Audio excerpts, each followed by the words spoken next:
కోదండరామిరెడ్డి గారు, సాక్షి దిల్సేకి స్వాగతం. నమస్కారం అండి. నమస్తే. మీరు తెలియని తెలుగువారు బహుశా ప్రపంచవ్యాప్తంగా ఎక్కడ ఉంటారు? ఎక్కువ అంటే నేను చెప్పుకోకూడదు, 94 సినిమాల్లో 80% ఫిలిమ్స్ సక్సెస్ అయినాయి. మీరు 94 సినిమాల్లో ఎక్కువ శాతం భారీ సక్సెస్లు వచ్చాయి.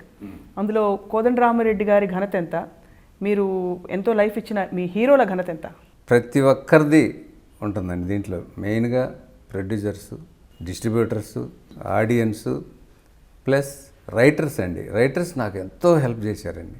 యాక్చువల్లీ యాక్టర్ అవుదామని మీరు ఇండస్ట్రీకి వచ్చారు, డైరెక్టర్గా మారారు. ఎప్పుడైనా మీ హీరోల్ని తెరపై మీరే క్రియేట్ చేసిన హీరోయిజం చూస్తే మీకు ఎప్పుడైనా ఈర్ష్య కలిగిన సందర్భాలు ఉన్నాయా? అంటే బిగినింగ్లో అనుకున్నాను కానండి హీరో అవుదామని.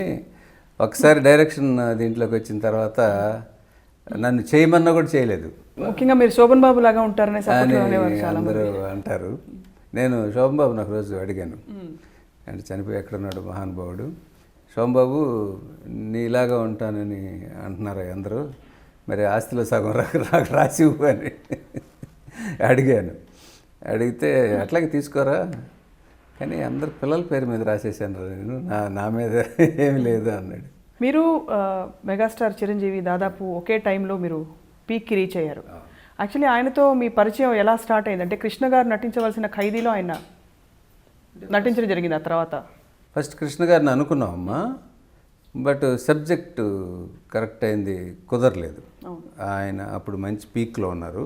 సరే మేమంతా నెల్లూరు వాళ్ళం కాబట్టి ప్రొడ్యూసర్స్, నేను డైరెక్టర్ని, చిరంజీవి గారు వీళ్ళంతా కూడా నెల్లూరులో సెటిల్ అయిన ఇది కదా, చిరంజీవి గారిని అనుకుంటే ఎట్లా ఉంటుంది అని చెప్పి, అందులోనూ ఫస్ట్ ఫిలిం మా ఇద్దరు కాంబినేషను న్యాయం కావాలి. అవును, న్యాయం కావాలి అసలు సూపర్ డూపర్ హిట్.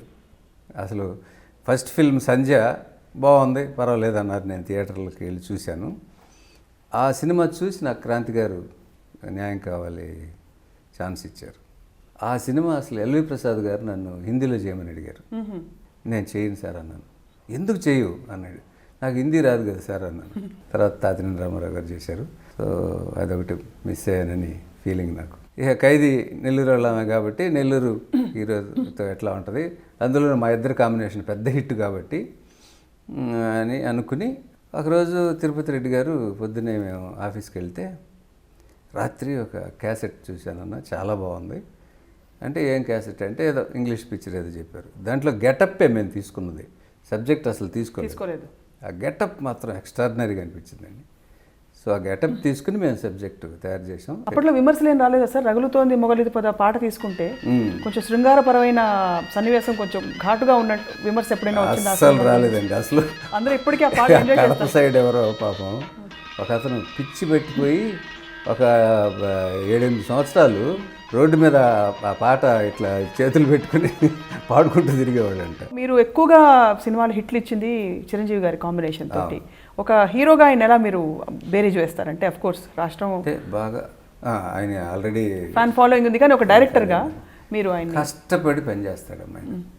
అభిలాష షూటింగ్ అప్పుడు రాత్రి 12-1 గంట దాకా షూటింగ్ చేసి, ఒక్కొక్కసారి 2 గంటల దాకా షూటింగ్ చేసి, మళ్ళీ 5 o'clock ఎర్లీ మార్నింగ్ షాట్ తీసేవాడిని నేను.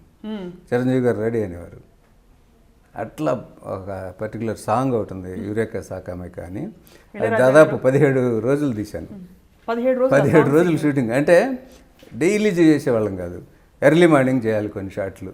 అంటే రాత్రి 2 గంటల వరకు జైల్లో షూటింగ్ చేసి మళ్ళీ 5 o'clock రెడీ.